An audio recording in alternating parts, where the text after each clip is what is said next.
बिस्मिल्लाहिर्रहमानिर्रहीम। Linear differential equation. आज का जो हमारा टॉपिक है वो है लीनियर डिफरेंशियल इक्वेशन। आज हम डिस्कस करेंगे कि आया ये कौन सा इक्वेशन हमारे पास लीनियर होगा और कौन सा इक्वेशन हमारे पास नॉन लीनियर होगा। लीनियर डिफरेंशियल इक्वेशन का जो डिफिनीशन है वो मैंने एक्सियम्स की शक्ल में भी लिखा हुआ है और मैथमेटिकली भी मैंने यहाँ पे डिस्कस किया हुआ है। तो सबसे पहले हम एक्सियम्स की तरफ आते हैं कि किसी लीनियर इक्वेशंस के लिए कौन से एक्सियम है, कौन से कंडीशन है और ये कब हमारे पास लीनियर होगा। Definition: a differential equation is said to be linear if the following conditions are satisfied.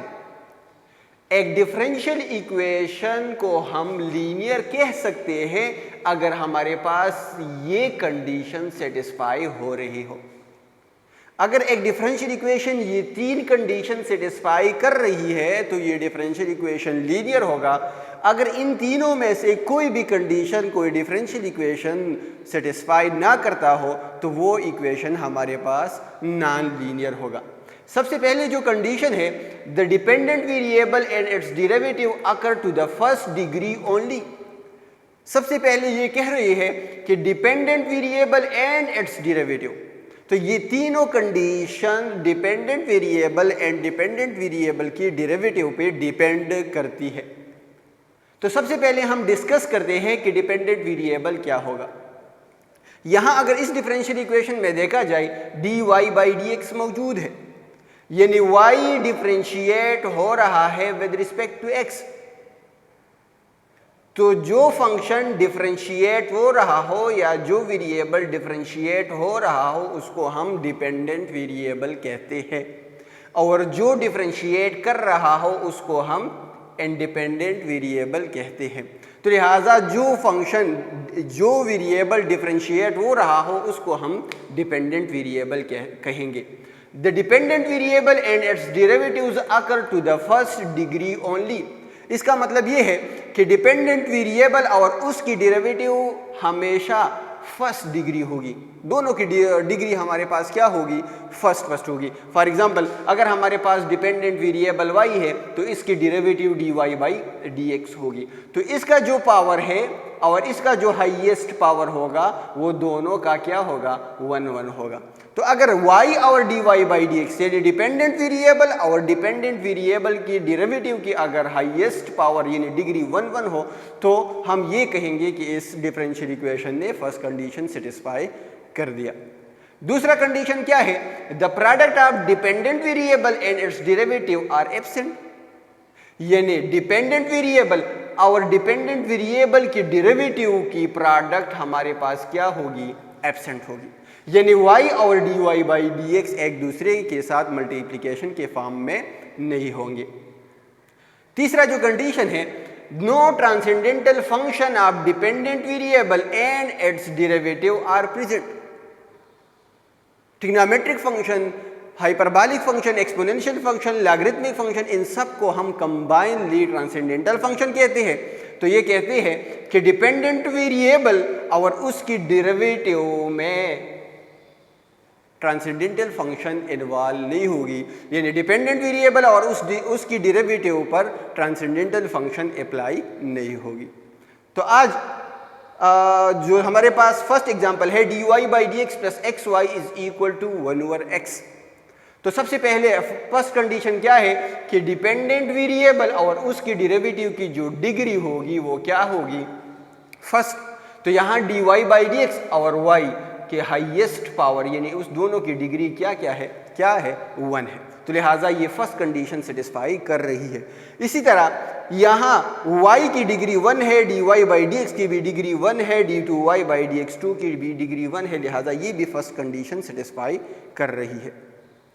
और यहाँ पे dy by dx plus cos of xy ये मल्टीप्लिकेशन में है is equal to sine x।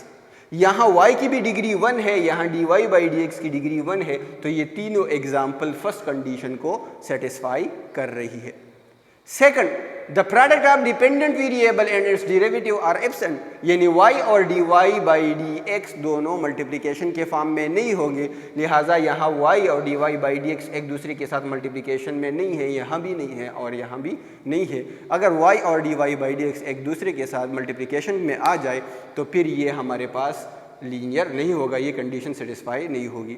No transcendental function of dependent variable and its derivative are present, यानी dependent variable और उसकी derivative पर ट्रांसेंडेंटल फंक्शन प्रेजेंट ना हुआ हो, तो यहाँ dy by d x y, d2y by d x 2, dy by d x y, dy by d x और y ये फ्री ऑफ ट्रांसेंडेंटल फंक्शन है। यहाँ हमें ट्रांसेंडेंटल फंक्शन मौजूद है, लेकिन ये ट्रांसेंडेंटल फंक्शन x पे अप्लाई है, x पे अप्लाई है, यानी इंडिपेंडेंट वेरिएबल पे अप्लाई है, डिपेंडेंट पे नहीं अप्लाई।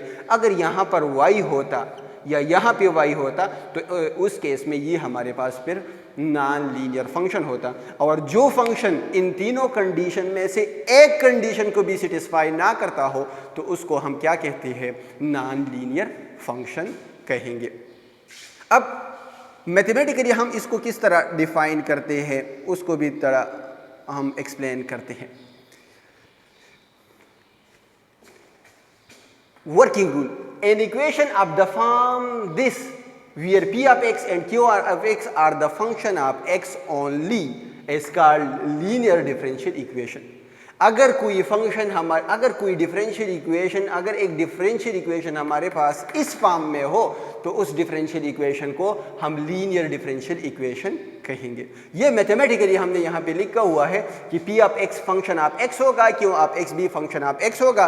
अगर ये फंक्शन ऑफ x मल्टीप्लाई है y के साथ, वहाँ q of function of x है और ये dy बाई dx है, तो ये भी हमारे पास लीनियर फंक्शन होगा। और अगर हम उस एक्सियम के रूप में देखें तो यहाँ dy बाई dx और y की डिग्री 1 1 है, y और dy बाई dx एक दूसरे के साथ मल्टीप्लिकेशन में नहीं है और ट्रांसेंडेंटल फंक्शन भी y पे अप्लाई नहीं है, न ही dy बाई dx पे, तो लिहाजा ये हमारे पास क्या बना, लीनियर डिफरेंशियल इक्वेशन बना।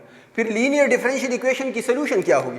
ये लीनियर डिफरेंशियल इक्वेशन की सोल्यूशन है y into integrating factor is equal to integral of q of x into integrating factor dx plus c, और इंटीग्रेटिंग फैक्टर हमने यहाँ पे डिफाइन किया हुआ है e to the power integral of p of x dx। p of x यहाँ पे define है, तो यहाँ पे आपने p ऑफ x के इंटीग्रेशन को e पर पावर करना है, जो रिजल्ट आ जाए उसको हम क्या कहेंगे, इंटीग्रेटिंग फैक्टर कहेंगे।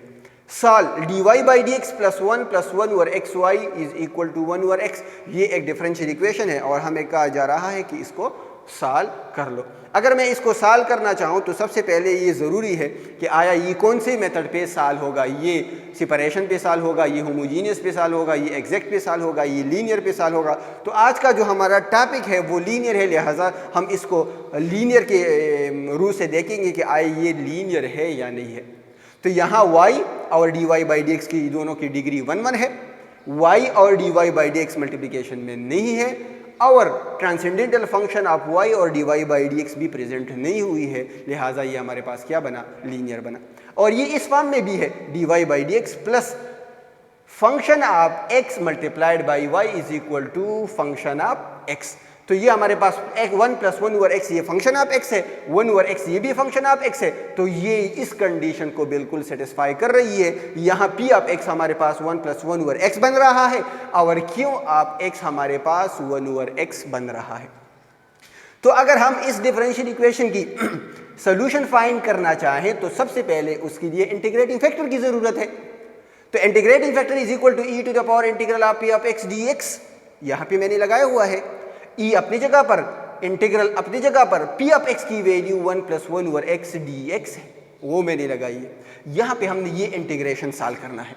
अगर मैं इस इंटीग्रेशन को सॉल्व करूँ यहाँ पे तो आप देख सकते हैं कि integral of 1 plus 1 over x, integral of 1 plus 1 over x dx is equal to integral of 1 dx plus integral of 1 over x dx बन जाएगा। अगर दो फंक्शंस ऐड हो, अगर हमारे पास 2 टर्म्स हो और भाई इसका इंटीग्रेशन मौजूद हो, तो ये इंटीग्रेशन हम दोनों पर अलग अलग अप्लाई करते हैं। Integral of 1 dx is equal to x plus integral of 1 over x dx is equal to natural log of x। तो इसलिए मैंने यहाँ इस integral of 1 plus 1 over x dx की जगह क्या लगाया हुआ है, x plus natural log of x लगाया हुआ है।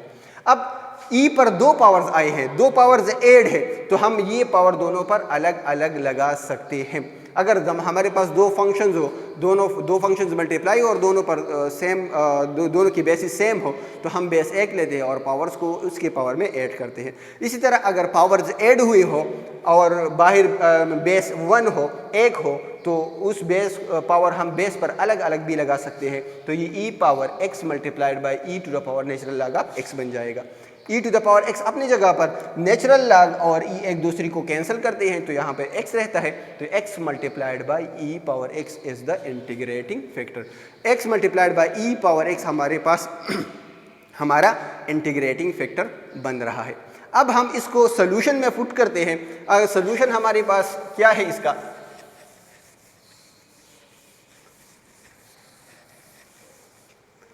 ये इसका सोल्यूशन हमारे पास y into integrating factor is equal to integral of क्यों आप x into integrating factor dx plus c है। तो y अपनी जगह पर, इंटीग्रेटिंग फैक्टर हमारे पास x into e power x आ रहा है। इंटीग्रल ऑफ क्यों आप x हमारे पास 1 ओवर x है, क्यों आप x की वैल्यू हमारे पास 1 ओवर x है, और इंटीग्रेटिंग फैक्टर की value x into e power x है, dx अपनी जगह पर। तो ये x x के साथ कैंसिल हो जाएगा। x multiplied by y is equal to e power x integral of e power x dx plus c plus c. अब x multiplied by y is e power x is equal to integral of e power x is equal to e power x plus c, और ये इसका solution बन रहा है इस linear differential equation की। Thank you.